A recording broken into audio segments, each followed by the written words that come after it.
Assalamu alaikum. Welcome to English Extra. Hello, my dear students. How are you, everybody? I hope you all are fit and fine. I'm also well by the grace of Almighty Allah. In my today's class, I'm going to teach you some changing sentence. So, no more talk. Let us just start our class. Dear learners, have a look at the board. Number A.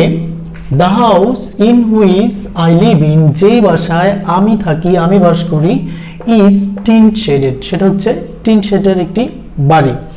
So আমাদের যেটা করতে হবে, simple বানাতে হবে। আর এই সেন্টেন্সটা হচ্ছে complex sentence, সেটা আমরা কি করে বুঝবো? হুইচ দেয়া আছে, দ্য হাউস আই লিভ, এটা একটা ক্লোজ, সাবজেক্ট ভার্ব এটা একটা ক্লোজ, আর হচ্ছে the house is tin shaded. The house হচ্ছে সাবজেক্ট, আর এটার বাকি অংশটা হচ্ছে এইখানটাতে। তার মানে এটা একটা ক্লোজ আর এটা আরেকটা ক্লোজ। সো এই দুইটা ক্লোজ আমাদের ভেঙে একটা করতে হবে, বিকজ আমরা কি করব? সিম্পল করব। তো সিম্পল করার জন্য একটা ক্লোজকে ভাঙতে হবে। আমরা খুব সিম্পলি এটা যদি করি, সিম্পলি যেটা করলে সেটা হচ্ছে যে আমি একটি টিন শেডেড বাসায় বাস করি, এক কথা হয়ে গেল। এখানে একটু ঘুরিয়ে লিখেছে, যেই বাসায় আমি থাকি সেটা হচ্ছে টিন শেডেড। তো আমরা এক কথায় যদি আমরা বলি আমি টিন শেড বাসায় থাকি, সো হয়ে গেল সিম্পল। দ্য হাউস দিলাম সাবজেক্ট, দ্য হাউস, সরি এখানে দ্য হাউস হবে না, আমি থাকি সেটা আগে চলে আসবে। আই দিলাম সাবজেক্ট, এরপরে ভার্ব নিয়ে আসি লিভ, আই লিভ আমি বাস করি কোথায়? In a tin shaded house. I live in a tin shaded house. খেয়াল করো, দেখো এটা সিম্পল হয়ে গেল, খুবই সিম্পলি। আই সাবজেক্ট দিলাম, লিভ বাস করি in a tin shaded house. তো এটার যে মিনিং এটাও কিন্তু একই মিনিং, ওটা হচ্ছে কমপ্লেক্স আর এটা হলো সিম্পল। নাও বি নাম্বার দেখো, ইট লুকস বিউটিফুল, এটা সুন্দর দেখায়, নেগেটিভ। তো আমরা জানি নেগেটিভ করার জন্য চেঞ্জিং সেন্টেন্সের ট্রান্সফরমেশন অফ সেন্টেন্সেস এর যে নিয়ম সেটা হচ্ছে যে নেগেটিভ করব but meaning will be all the same, meaning একই থাকবে। সো এটা সুন্দর দেখায়, তার মানে এটা অসুন্দর দেখায় না। খেয়াল করো, লুকস দেয়া আছে, তার মানে আমরা বুঝতে পারছি যে এটা হচ্ছে প্রেজেন্ট ইনডিফিনিট টেন্স, তার পারসন সিঙ্গুলার নাম্বার, এই কারণে লুকস দেয়া আছে। আমরা জানি টোটাল 12টা টেন্সের মধ্যে 2টা টেন্সে অক্সিলারি ভার্ব সরাসরি দেয়া থাকে না, সেই ক্ষেত্রে ইন্টিগ্রেটিভ নেগেটিভ করার জন্য আমাদেরকে ভার্ব নিয়ে আসতে হয়। ডু ডাজ হচ্ছে প্রেজেন্ট ইনডিফিনিট হলে, আর পাস্ট ইনডিফিনিট হলে হচ্ছে ডিড। তো এটা যেহেতু যুক্ত করা আছে, আমরা বুঝতে পারছি যে এখানে আমাদের ডাজেন্ট ইউজ করতে হবে, সেটা সাবজেক্টের পরে। তো আমরা লিখি, প্রথমে সাবজেক্ট দেই ইট, তারপরে আমরা ডাজেন্ট ইউজ করি, ডাজেন্ট, তারপরে লুক। পরবর্তী লুকের সাথে কিন্তু এস যুক্ত হবে না, বিকজ আমরা ডু এর সাথে ই যুক্ত করে দিয়েছি। সো দুইবার এস যুক্ত করার দরকার নেই, করা যাবেও না। It doesn't look. আর বিউটিফুল যে শব্দটা আমাদের এখানে রয়েছে, এই যে বিউটিফুল ওয়ার্ডটা, এটা অপোজিট, এই অ্যাডজেক্টিভ ওয়ার্ডটির অপোজিট ওয়ার্ড দিতে হবে। বিউটিফুল মানে সুন্দর, এটা আগলি, অসুন্দর। তার মানে কি হলো? এটা সুন্দর দেখায়, এটা অসুন্দর দেখায় না, মিনিং কিন্তু একই। নাও পরবর্তীটা দেখো কি লেখা আছে, the house faces the south. আমি যে বাসাটায় থাকি, যে বাড়িতে থাকি, সেটা হচ্ছে ফেসেস দ্য সাউথ, দক্ষিণমুখী হয়ে আছে, অর্থাৎ দক্ষিণা বাতাস আমার বাসায় খুব সরাসরি প্রবেশ করতে পারে। ইন্টারোগেটিভ করো, ওই যে নেগেটিভ করার যে নিয়ম, একই রকম নিয়ম, সেটা হচ্ছে অক্সিলারি ভার্ব যদি দেয়া থাকে সেটা আমাদের সবার শুরুতে লিখতে হবে, নটের শর্ট ফর্ম দিতে হবে, ট্যাগ ফর্ম যেটা সেটা দিতে হবে।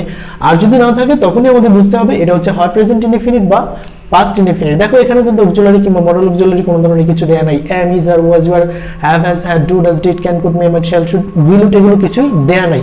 তো আমাদের এখানে যে প্রিন্সিপাল ভার্ব যেটা দেয়া আছে সেটা হচ্ছে ফেসেস। আমাদের এখানে কিন্তু আগেরটাতে ছিল লুকস, এর যুক্ত করা, এটা তো ফেসেস। তো আমরা বুঝতে পারছি এখানে আমরা কি ইউজ করব? ডাজেন্ট। এবং ডাজেন্টটা যেহেতু ইন্টারোগেটিভ, এটা হবে শুরুতেই। সো আমরা লিখি ডাজেন্ট,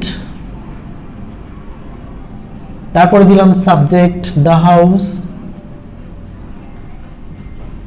এরপরে ফেসেস হবে না, ফেস হবে। এই কারণটা আমি আগেই বলেছি যে দুইবার এস যুক্ত করা যায় না। তারপর বাকি অংশ দ্য সাউথ, আর শেষে কিন্তু অবশ্যই ইন্টারোগেটিভ সাইন দিতে হবে। ইন্টারোগেটিভ আর এক্সক্লামেটরি করতে বললে এই সাইনটা কিন্তু খুবই ইম্পর্টেন্ট, এটা না দিলে এই সেন্টেন্সের শুদ্ধতা হয় না এবং এটা মার্কস কাউন্ট হবে না। সো আমরা বুঝতে পারলাম প্রেজেন্ট ইনডিফিনিট টেন্স, তার person singular number, do, does, এর মধ্যে আমরা ডাজ ইউজ করব থার্ড পারসন সিঙ্গুলার নাম্বার হওয়ার কারণে। এরপরে প্রিন্সিপাল ভার্বের সাথে যে এস যুক্ত করা যেটা ছিল সেটা আমরা বাদ দিয়ে দিব, শেষে গিয়ে ইন্টারোগেটিভ সাইন দেব, হয়ে গেল ইন্টারোগেটিভ। নাম্বার সি দেখো, এটা C number, C D number, the river Chitra enhances the beauty of my house. Chitra নদী যেটা আমার বাসার পাশে রয়েছে সেটা আমার বাসার সৌন্দর্যকে, আমার বাড়ির সৌন্দর্যকে আরো বাড়িয়ে দেয়। এনহ্যান্স মানে বৃদ্ধি করা, বাড়িয়ে দেয়। ভয়েস করতে বলছে, ভয়েস যদি করতে বলে তাহলে বুঝতে হবে ভয়েস কত ধরনের হয়, দুই ধরনের, অ্যাক্টিভ আর প্যাসিভ। সো আমরা প্রথমেই খেয়াল করব যে এটা অক্সিলারি ভার্ব প্লাস প্রিন্সিপাল ভার্বে যদি পাস্ট পার্টিসিপল ফর্ম দেওয়া থাকে তাহলে বুঝবে এটা প্যাসিভ, করতে হবে অ্যাক্টিভ। আর যদি প্রিন্সিপাল ভার্ব দেওয়া থাকে ওরকম অক্সিলারি ভার্ব দেওয়া না থাকে তাহলে বুঝবে এটা হচ্ছে অ্যাক্টিভ, করতে হবে প্যাসিভ। খেয়াল করো এখানে কিন্তু কোনো অক্সিলারি কিংবা মোরাল অক্সিলারি ভার্ব দেওয়া নেই, আমাদের যে প্রিন্সিপাল ভার্ব যেটা দেওয়া আছে সেটা হচ্ছে এনহ্যান্স, বৃদ্ধি করা। সো আমাদের এটা করতে হবে প্যাসিভ। তো প্যাসিভ করার জন্য আমাদের যে বিষয়টা লক্ষ্য করতে হবে, প্রথমেই কি খুঁজে বের করতে হবে, প্রথমে খুঁজে বের করতে হবে হচ্ছে আমাদের অবজেক্ট। আর অবজেক্ট বের করার নিয়ম হচ্ছে সেন্টেন্সের প্রিন্সিপাল ভার্বের কাছে কোশ্চেন করতে হবে কি, কাকে, কাদের, কাদের, যে উত্তর বেরিয়ে আসবে সেটা হচ্ছে আমাদের অবজেক্ট। সো এর কাছে আমরা প্রশ্ন করি এনহ্যান্স, বৃদ্ধি করা, কি বৃদ্ধি করে, আমার বাসার সৌন্দর্য। So the beauty of my house, এই টোটালটা হচ্ছে অবজেক্ট, এটাকে আমরা করব কি subject. The beauty of my house. নাও এখন আসলে এটা কোন টেন্স, এটা হচ্ছে এই যে ভার্ব যেটা এনহ্যান্সেস এস যুক্ত করা, তাহলে আমি বুঝতে পারলাম প্রেজেন্ট ইনডিফিনিট টেন্স। আর প্রেজেন্ট ইনডিফিনিট টেন্স হলে প্যাসিভ ভয়েস এর বেলায় তখন আমরা ব্যবহার করব অক্সিলারি ভার্ব এম, ইজ, আর। যেহেতু আমার বাসার সৌন্দর্য সিঙ্গুলার নির্দেশ করে তাহলে কি হবে ইজ। আর অলওয়েজ প্রিন্সিপাল ভার্বের পাস্ট পার্টিসিপল হয় প্যাসিভ ভয়েসে এনহ্যান্সড। তারপরে প্রিপোজিশন ইউজ করব বাই, তারপরে হচ্ছে এই যে সাবজেক্ট আছে সেটাকে বানিয়ে দিব অবজেক্ট, দ্য রিভার চিত্রা।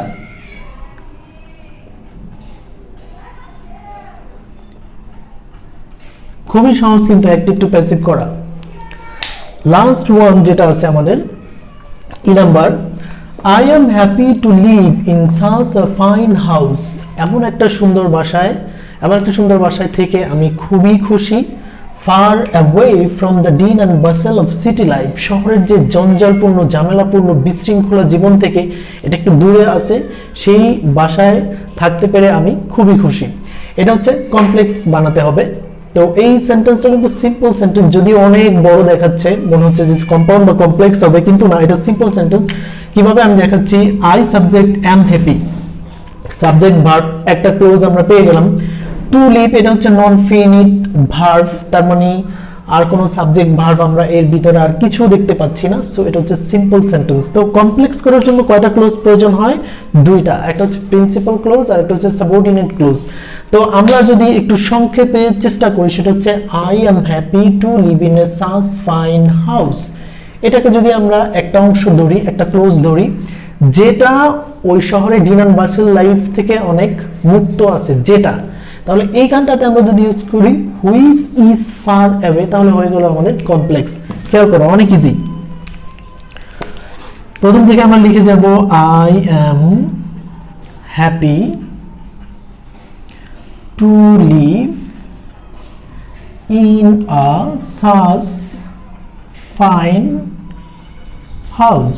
এটা আমরা একটা ক্লোজ বানালাম, যেটা এইখানে এই যে হুইচ, এটা হচ্ছে আমরা সাবঅর্ডিনেটিং কনজাংশন ইউজ করলাম, অথবা ডাব্লিউএস কোয়েশ্চন যেটাই বলি সেটা ইউজ করলাম কমপ্লেক্স করার জন্য। ইজ যেটা হয় ফার অ্যাওয়ে, অনেক দূরে, কি থেকে, from the dean and basil of city life, dean and basil of city life. So my dear learners, তোমরা দেখতে পাচ্ছ যে I am happy to live in such a fine house, এটা একটা ক্লোজ বানালাম, যেটা শহরের জঞ্জালপূর্ণ জীবন থেকে মুক্ত। হুইচ ইজ, এটা হচ্ছে কমপ্লেক্স করার জন্য আমরা ইউজ করলাম, which is far away from the dean and basil of city life. So my dear students, I hope you have understood all those examples which I have shown in my today's class. Change as directed যেভাবে বলা আছে সেভাবে change করতে হবে, but meaning will be all the same, অর্থ একই থাকবে। এবং কিছু রুলস অ্যান্ড রেগুলেশন যদি আমরা মনে রাখতে পারি তাহলে এটা খুব সহজেই আমরা চেঞ্জ করতে পারবো। Not very difficult, but you have to practice it alone in the house as well. So my dear learners, I am ending my today's class. Hope to see you soon in the next classroom. And if you face any kind of problem to understand these changes, please let me know in the comment section. Thanks for watching. Hope to see you soon in the next class. Allah Hafiz.